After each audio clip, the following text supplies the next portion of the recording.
কি হলো ভাই, কি হলো ভাই, কি হলো ভাই? এই শালা, কি হলো? ভোটার কার্ডে নাম ভুল চলেছে। আপনার নাম কি? ইকবাল। বাট এখানে তো লেখা আছে 3 বাল। আপনার বউয়ের নাম কি? শেখ হাসিনা। তুই বাংলাদেশি? শেখ হাসিনার বাপের বাংলাদেশ। হ্যাঁ, আর বাপেরই তো। আরে ভাই, ইন্ডিয়া শেখ হাসিনা আমার বউ। ও, আপনার বাবার নাম কি? জামাল। আপনার বাবা কয়টা? একটাই। কিন্তু আপনার বাবার নাম দেখাচ্ছে আব্দুল, আবার জামাল, আবার হাসান।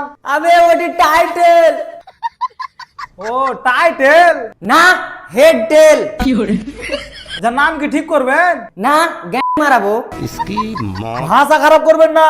আপনিও মাথা খারাপ করাবেন না। ধমকি দিচ্ছেন? না তো টাকা দিব। এক্ষুনি ভোটার লিস্ট থেকে নাম উড়িয়ে দিব। আমিও ক্যাশ ধরে নিব। যান, আপনার নাম ঠিক হবে না। মানে যান সোনা বাবু, আপনারই তো নাম ঠিক হবে। 500 টাকাতে এত সম্মান? ধর আরো 500 লে। দিয়া স্যার, আর 500 দিলে ওটাও মালিশ করে দিব।